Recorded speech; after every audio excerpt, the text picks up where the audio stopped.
guys, here come the dollies. They got fresh sinkers, hot coffee, and the sweetest smile.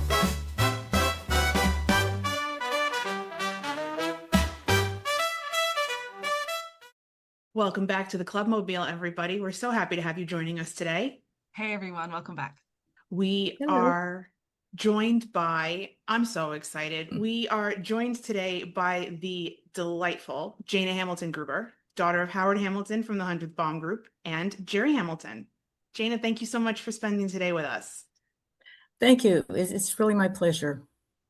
Thank you. Again, we have been talking about this amongst ourselves for a few months, and we've been incredibly excited to learn about your mother and have her part of our Wives of the Bloody Hundredth series. I think we were just talking about how it's a very full circle moment to now have the third mother of the legs photo.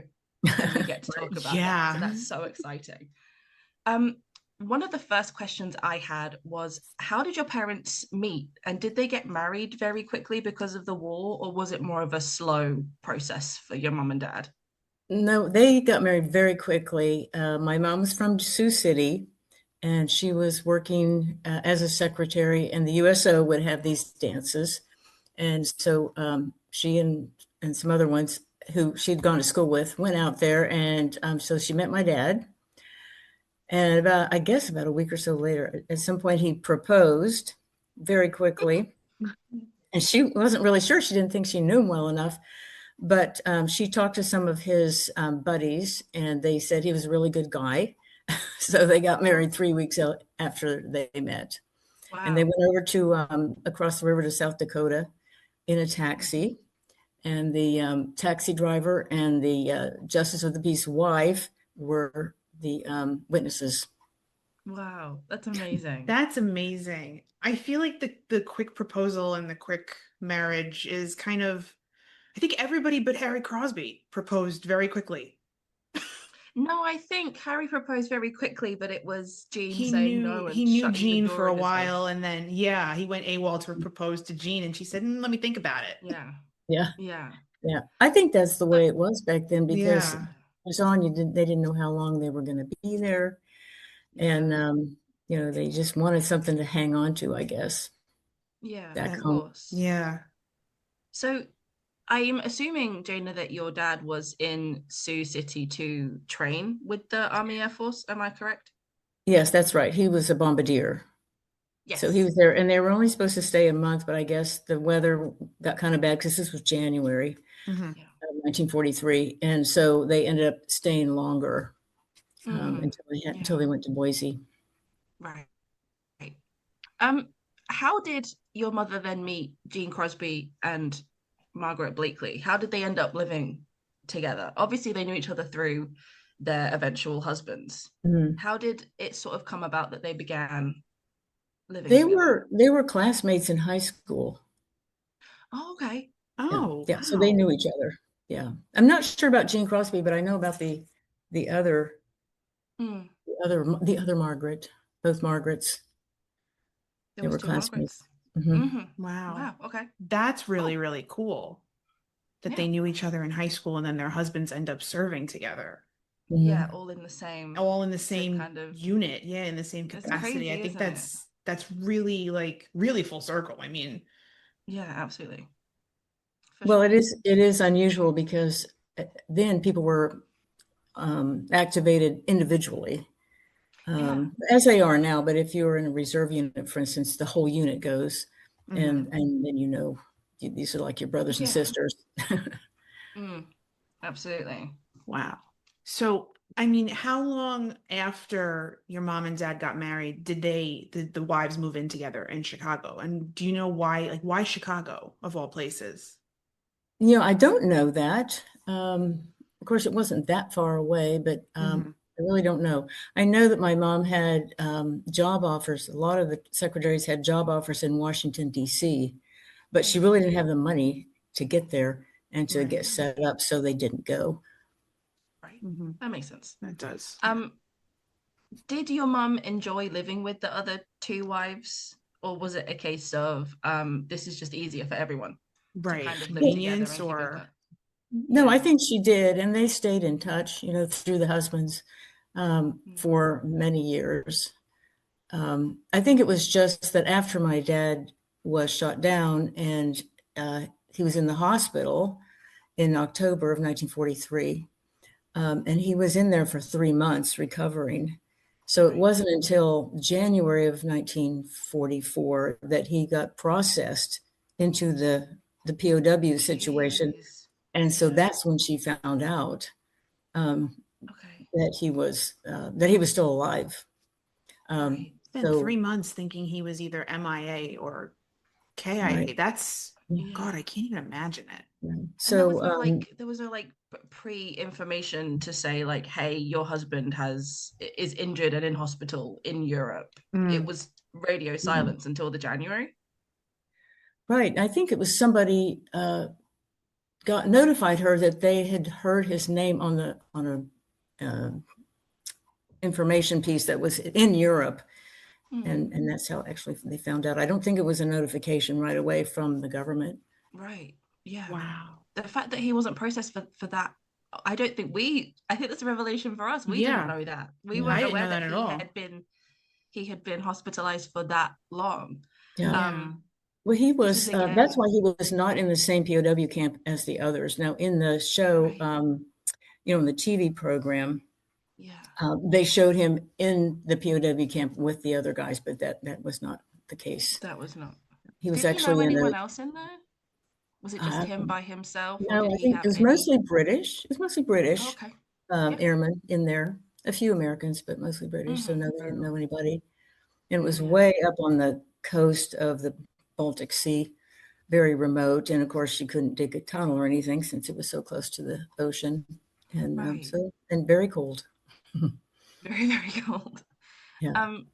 So January 44, your mother finds out about your father. Had she already moved away from the two wives in Chicago, or was it a sort of she finds out about her husband and then she decides to leave Chicago?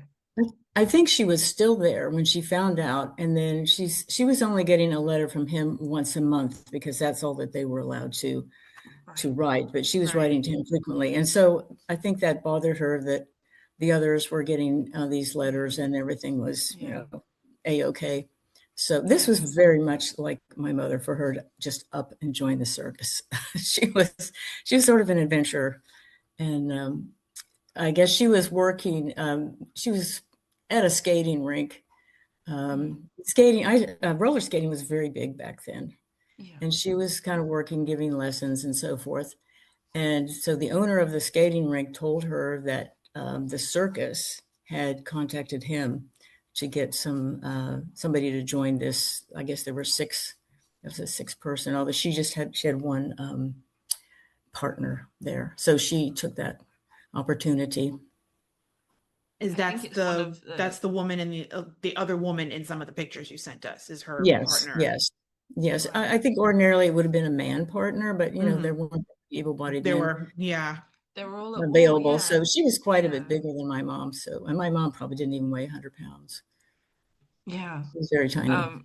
I think the circus story is one of Gabby and I's favorite stories that we've found through doing this pod. It was very much a revelation of Gabby, who told us? Was it Rebecca that told us that Gerry had joined the circus? Yes, I think it was Rebecca had sent us a couple of letters that her mother had written to Harry. And one of them was that Gerry left, and she's asked us to, either forward her mail, and she's joined the circus roller skating. And I said, that can't be right. That's not. They said, we joined the circus? The circus? I said, maybe Jean misunderstood. Yeah, but maybe. No, I was very surprised. And then I was very entertained by it. I said, you know what? That is really one way to keep your mind occupied. Oh, yeah. She said it was very exciting, and they traveled by train from place to place. Yeah. And she got to know a lot of different people. But she did have, she was injured in a train wreck, and the car turned on its side, and she injured her leg. And so that's why she stopped at that point. And she went to live with her dad for a while, and then she went to live with my grandparents, my my dad's parents in Kansas. Right. Yeah. How long was she in the circus then? Was it about a year? I really don't know. I really don't know. Yeah. That's horrible. That a train wreck that literally cuts Yeah. off your livelihood. That's crazy. So you said that your parents could only be in contact once a month when your dad was in the POW camp? Yes, he could only write once a month. Right. Did your mom keep any of the letters, or was it sort of a case of she just...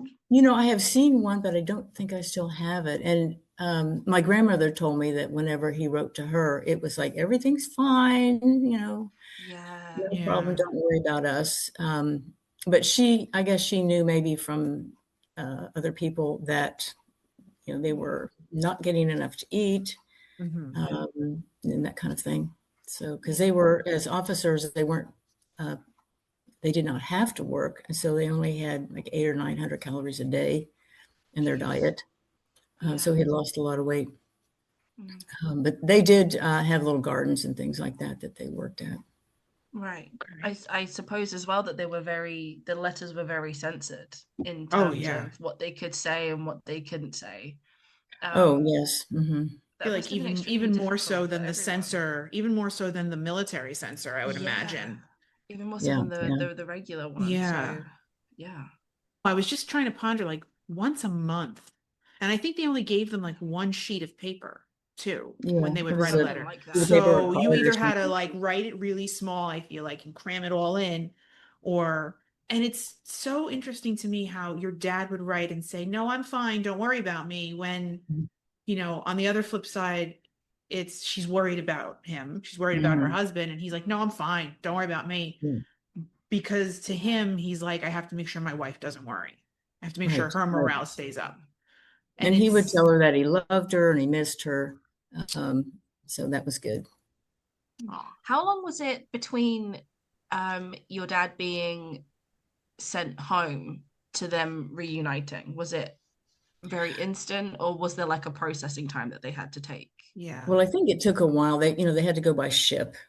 So they had to wait for that. And then I don't know how long it takes to cross the Atlantic. And then they all had to be put on a train, and the train is traveling across the country, until he got close to home, I guess, and then he got off. Yeah. But he wasn't actually discharged for a couple months because he had to be reevaluated to see if his injuries were affecting his right arm. Right. So he had to go to several hospitals. I know one was in Arkansas, which I have been to visit that one in Hot Springs, Arkansas, and the other one was in Miami. So that summer, I think they traveled around a bit. Sort of all over the place. What was it like for them to have been apart for so long, only married for such a short time before that? How did they get along when they eventually were reunited? Well, I think they got along fine, but she had worried when he was gone that he would be changed because he was rather happy-go-lucky before. But the whole, it was a life-threatening situation, and it does change you. Going to war changes people. And he became much more serious. He had read voraciously while he was in the POW camp, and there were some older fellows there, and they were tutoring him because he had almost flunked out of high school because he, wasn't trying, probably didn't show up half the time. And the only reason he graduated is because he had a good grade in band.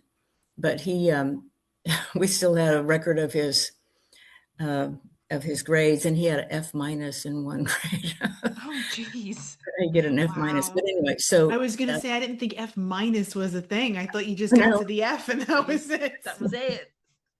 But so in the fall of 1946, so just 3 or 4 months after he got back, he was able to enroll in college and got a degree in electrical engineering.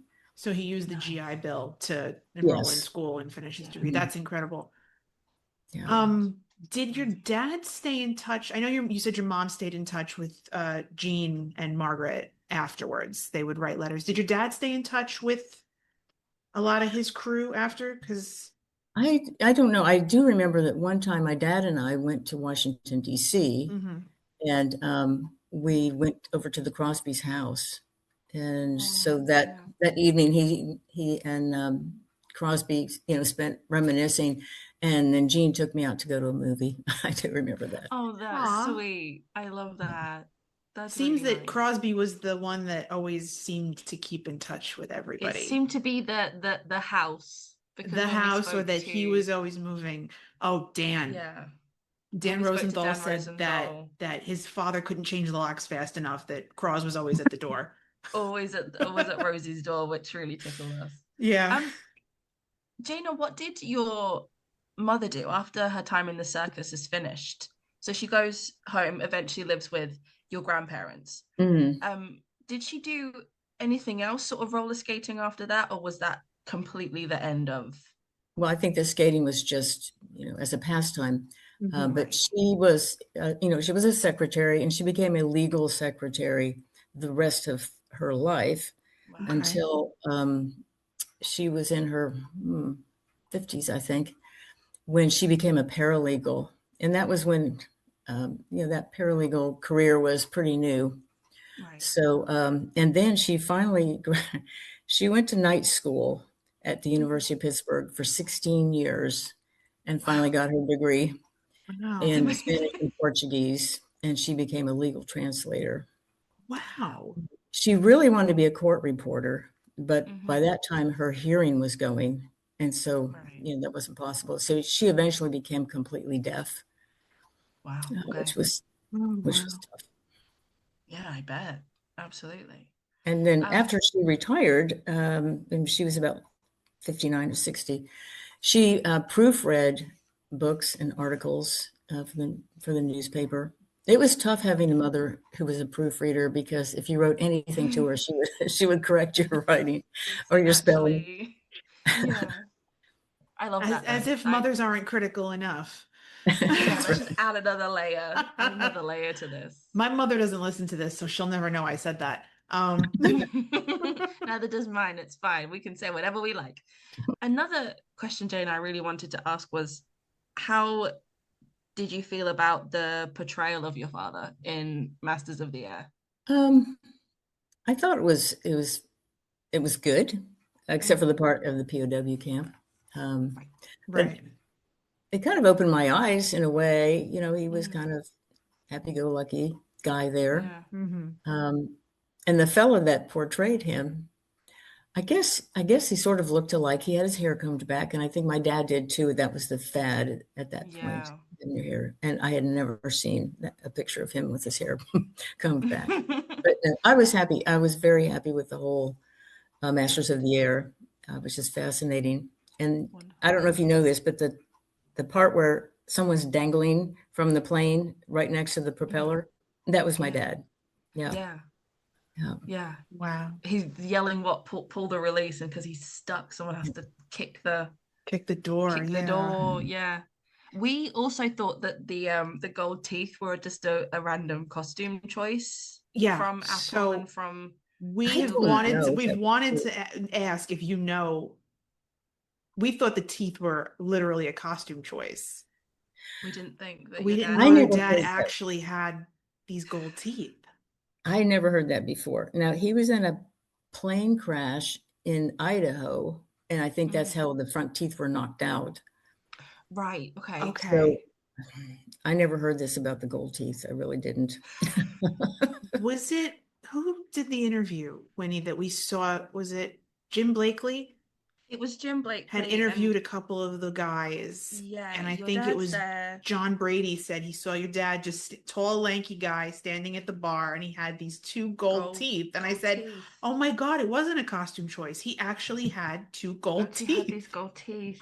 Yeah. This interview is so great because it's just three friends sort of sat around. Yeah, Jana, it's your father and Charles Cruikshank and John Brady, and they're all just sat having a nice drink together, and they pass this microphone around. I've seen that. Yeah. And they're all probably in their 50s or maybe even 60s. Yeah, they're at a reunion, I believe, and it's such a great video because it's them for 40 minutes just talking and reminiscing, and that's how we figured out that maybe the teeth were not a costume choice, but it well, at that point he had a regular had a regular set of teeth by the time you guys. On the topic of the reunions, did you accompany your dad to any when he used to go? No, I didn't. My mom did, but I've been to one since then. And that was wonderful. A couple of years ago when it was in Savannah. Right. Yeah, that was really a good experience. Very good. Was that the one where you met up with Rebecca Crosby and Barbara Blakely, and you recreated the picture of your mother's? The legs picture. That. I love that picture so much. I think Nancy Putnam sent us that specific issue of Splasher as well, because I think we asked for the picture and then Nancy just sent us the copy of the article. How did that feel? Were you guys sort of reminiscing about your mothers and comparing stories, or was it a very much No, we did. We talked about our moms, and it was very nice. There was a kind of a kindred spirit there. Yeah, absolutely. I really like that. Do you stay in touch with the other girls? I occasionally hear from Rebecca, email, or that's about it. I missed the last reunion because we had a family reunion at the same time, and so it didn't go. Yeah. Definitely come to the next one. We will be there. Yeah. We're so excited that we get to be at I hope to. Yeah. In 27. Yeah. We're very excited for that. I'm saving my money already. Yeah, we're putting away money already to be able to go. Another question I really wanted to ask was, how was family life growing up with your mum and your dad, a product of the so-called greatest generation? Did you feel like you had some kind of pressure to live up to based on the fact that your dad had been at war and that he had been a POW? No, and at the time I didn't know a lot about that because he didn't talk about it. But I think my dad never imposed big expectations on me. He always told me he was proud of me and that he loved me, and I was a good student, and it was just kind of a suburban mom, dad, one son, one daughter kind of thing growing up, and so it was fine. It was great. In fact, my older brother's birthday is coming up, and I wrote him a card saying that I think as we get older, we sometimes think more about our memories in the past, because at this point in our lives, the future is kind of a big question mark. When you're younger, you're going to do this, go to school, you're going to work here, live here, so forth. But at this point, you're just kind of, you don't know. And I was telling him that I had really good memories of mom and dad and my brother and myself, because I have two younger brothers, but that was a bit later. Right. That's really sweet, though. Did your mother ever, obviously you just said that your dad didn't really talk about his time during the war. Did you know about your mother's roller skating career in the circus as you grew up, or was that sort of something you found out as a revelation later on? Like, you didn't have to tell me this? No, I knew that. And she would tell me stories about my dad, about what it was like for him there and for her then. And, that he had apparently some PTSD, I guess, for a while.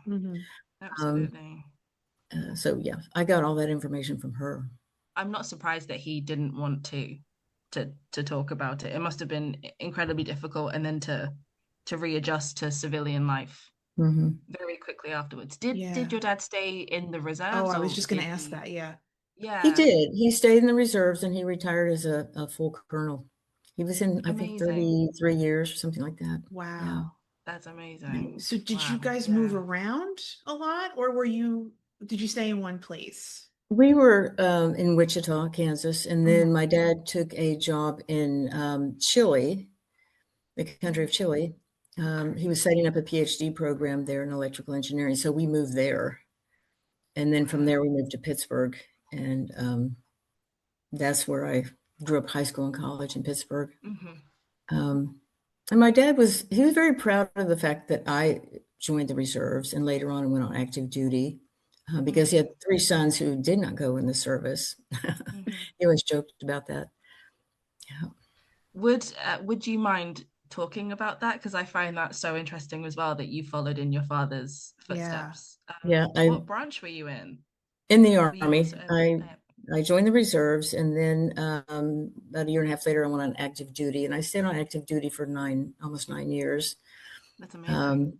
And during that time, where it was the first Gulf War, and my unit was, it was after I got out and went and stayed in the reserves, that the unit that I was in here in Augusta was deployed to Saudi Arabia for the first Gulf War. So we went over there. It was a hospital unit, and we took over a hospital that was for Bedouins.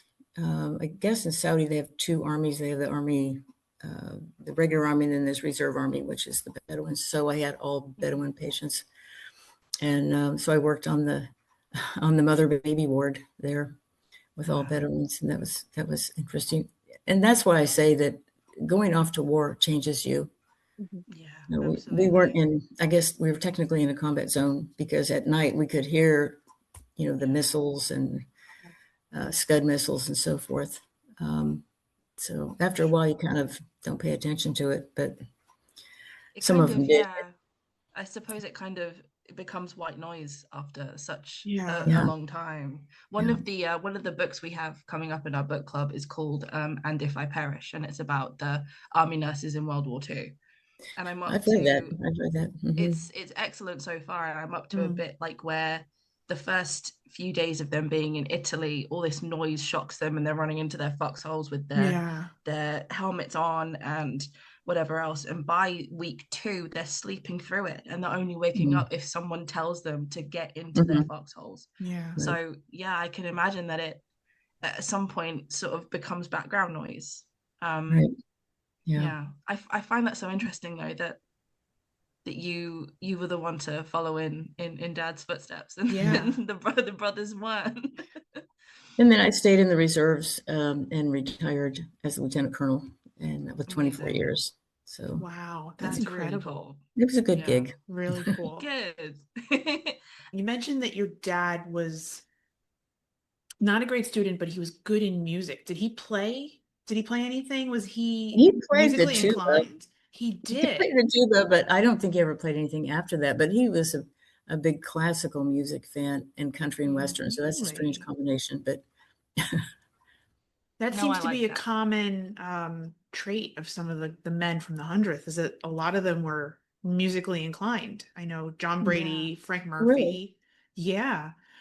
And I just find that to be like, I'm starting to think it might have been like a qualification to fly with the Hundredth. So you had to play an instrument or be able to sing a song or something. Well, the interesting thing about him almost flunking out of high school is that, he came from a poor family, and the war had started, and he went into Wichita with this other young man who came from a very prominent family, wealthy family. And they took some sort of aptitude test. And my dad was accepted and the other young man was not. So, yeah. So that's how he got into the program with the pilots and the bombardiers and navigators. Yeah. Did he sign up? Did he enlist before Pearl Harbor, or was it after Pearl Harbor happened? This was after Pearl Harbor, because he was born in 23. So he wouldn't have been. Well, I mean, I'm not sure. He wouldn't have been of age. No, he went in after first. Pearl Harbor. I think in high school, maybe he went in as a cadet. They had a cadet program. Okay. But then they discovered that he wasn't as old as he said he was. And so they discharged him. Oh, so okay. At the time when my mom and dad got married, he was only 19 at that point. Oh, he was only a baby. Yeah. And my mom was 20. But he had lied to my mom and said that he was 20 also. Because of course he did. Oh, that's funny. When did she find out that he was not the age that he had said he was? Was that pretty quick? She got it out of him? I'm not sure. I'm not sure. Yeah. That's so funny. That's so funny. That's so funny. That's so cheeky. Speaking of music, did your parents share a mutual love of that? Was there a certain song that you hear and it reminds you of both of them that they enjoyed together? I guess, well, she told me that at one point, I guess before he was a POW, he had written to her about this song that he really liked, and it was Spanish Eyes, I think was the name of it. Oh, yeah. That's so sweet. I really like that. Of course, toward the end, like the last couple decades of her life, she couldn't hear. Anything, yeah. So, but she had a wonderful voice. She was a very good singer. Oh, that's beautiful. That's really beautiful. Yeah, wonderful. Everybody was so talented in the 40s. Everyone had like a little niche, and they had their own little quirk, their own little thing. Yeah. I couldn't carry a tune in a bucket. No, me either. I think I can. I got very lucky when I was in college and I was taught how to technically sing. One of the final questions that I wanted to ask was, do you have a favorite memory of your parents? Think about that. When we were living in South America, in Chile, a lot of good memories from that. And we took a vacation, drove down to the south of Chile. I do remember that. We were camping. So I guess that was what. But, they were very loving toward all of us kids. And so that's good memories. Good. Yeah. I can still see my dad in the house that they lived in for, I don't know, 30 or 40 years at the end. And he was in his favorite rocking chair, and he would have this cat on his lap, and he'd call her the old bat. Like he didn't like her, but he was always petting her and all this. So, yeah, I can still see him sitting there. Dads are like that with cats. Dads are, I don't want this cat, and yet they become like soul tied to this pet that they didn't want. Did you hear anything about the time that my dad was in the hospital from anyone else? No. Well, it was when they had a bombing raid over Munster, Germany. So the plane was shot down, and by the time he bailed out, there wasn't at a very high altitude, and he landed in a tree and was captured. And then driven into Munster. He said there was a teenage boy there that was holding a gun on him the whole time. Yeah, I think that's in Murphy's book. I believe he read that from Frank Murphy's book. That I believe was it Charles Cruikshank that rode with him, and there was this teenage boy who didn't speak a word of English, just holding this gun over. So, when he got to the hospital, and the town was 90% destroyed during this raid. And so, of course, they were at a military hospital, and the surgeons operated on all the Germans. And then they said, well, we're done. And the hospital administrator, his name was Willy Volley, and he had been in the Eastern Front, but caught hepatitis, and they sent him back to his hometown of Munster.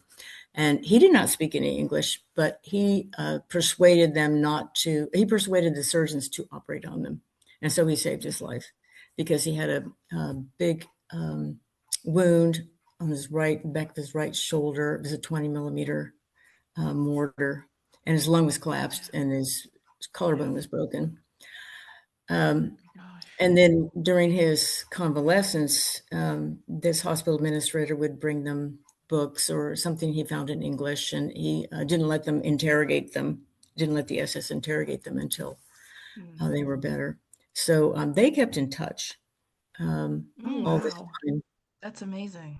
At that time, Billy was not married, but later on he did marry, and he married a woman who was an English translator at the Nuremberg trials. So when this book came out, the book by I'm blocking on his name. The book about that day when the plane was shot down. I'll think of it in a minute. So she was asked to translate it into German. And so they saw his name in the book, and she contacted the author and said, how do I get in touch with Howard Hamilton? And so they got in touch, and my parents went over to visit them, and they came to the US and visited my parents. And so it was a lifelong really friendship wonderful. there. Yeah. That's amazing. On that, did your dad ever consider writing about his experiences in a book, or was it very much a case of I am never talking about this again unless necessary? No, I think he didn't have a problem talking about it, but he did not write about it. I just remember the author's name was Ian Hawkins. I think that's on our list, Gabby. It's on our ever-growing pile of, because I recognize the name. The list keeps getting bigger, but we'll get through it. Yeah, we'll get there eventually. That was all about that one day, and so my dad was mentioned in there many times.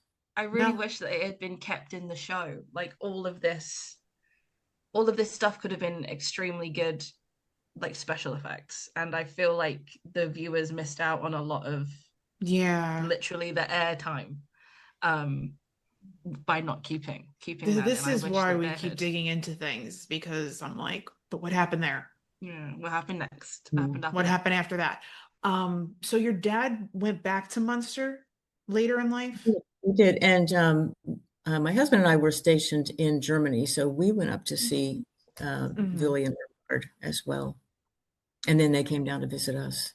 Yeah, that must have been something really, I mean, special, and also kind of really emotional to be in the place where your dad almost was either almost lost his life or was saved. I mean, well, he really owed his life to Willie. Yeah. That's such a sweet story. Thank you for giving me this opportunity. I appreciate it. Oh, we're so happy to have you. So much for joining us. This was so much fun and so special. We love getting to talk about these people, and we love getting to talking about your parents and then talking to you and the other kids. It really is it's very, very refreshing, and it feels, we feel very honored that you want to share the story with two people who have zero familial relation to any of this. Just two people who are extremely interested and want to keep the story alive for future generations to dive into as well. Thank you for trusting us with this.